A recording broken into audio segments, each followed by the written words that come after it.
Bonsoir Stéphane, Bonsoir Pierre-Antoine. bienvenue sur Regard Libre. Ce soir, on va parler de la mairie de Paris. Ça faisait un peu de temps. On va pas parler du saccage de Paris, là, le hashtag à la mode en ce moment, Ouais, j'ai vu ça, oui. mais du fait que la mairie de Paris veut confisquer un hôtel pour en faire un HLM. Donc la municipalité va lancer une procédure pour exproprier les propriétaires d'un immeuble du 14e fermé depuis 10 ans. Voici comment elle se déroule.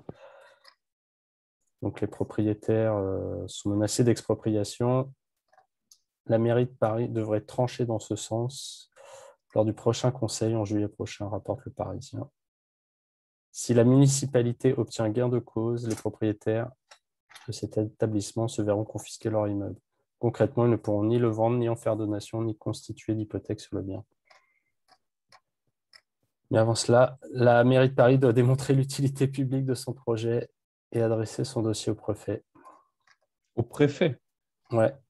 En l'occurrence, il s'agit pour la municipalité d'installer à la place de cet hôtel une quinzaine de studios pour y loger les personnes en situation de grande précarité. Or, une expropriation est généralement validée dans le cadre d'une amélioration de la voirie ou de la création d'établissements d'enseignement ou hospitaliers, d'espaces verts ou de lotissements communaux pour lutter contre la Bon, désertification ou la spéculation immobilière. ils trouveront bien une fente, hein, je suppose. Voilà. Bon. Ils ne parlent pas des raisons qui font que les propriétaires C'est ce n'exploitent que pas cet j'essaie hôtel depuis 10 ans. de... Le Ça projet serait intéressant. validé, l'expropriation peut avoir lieu, un arrêt de Hmm. cessibilité. Le journaliste ne traite pas le sujet, évidemment. Ça serait trop intelligent.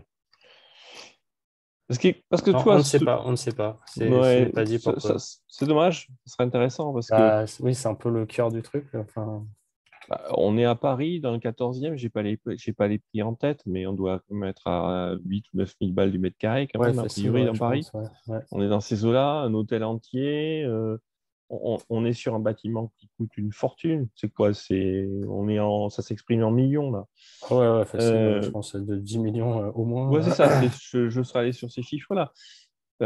Pour que les propriétaires sur une activité professionnelle aient figé un truc à ce niveau de coût et de perte pendant 10 ans, à moins qu'il y ait des problèmes familiaux, c'est possible, mais c'est qu'il doit y avoir quand même une raison juridique, à mon avis, qui les empêche d'exploiter l'hôtel comme on pourrait imaginer qu'ils le fassent. Et bien sûr, personne n'en parle. J'en sais rien, je fais une pure Attends, hypothèse, mais ouais, non, il y avait un lien vers le Parisien, mais ils n'expliquent pas. J'ai pas accès à hmm, l'article, ils n'expliquent pas dans le titre pourquoi. parce que parce que clairement, il y a deux facettes sur cette affaire, hein. On parle souvent dans nos vidéos du fait qu'en démocratie, on est propriétaire en fait de rien du tout, et on est sur un exemple de plus.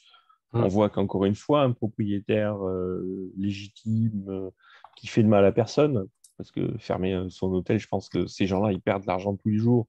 Donc, à part se faire mal eux-mêmes, je vois pas à qui ils font, et bien sûr aux clients, à qui ils font du mal, et certainement pas aux gens qui manquent de logement. C'est pas vrai ça?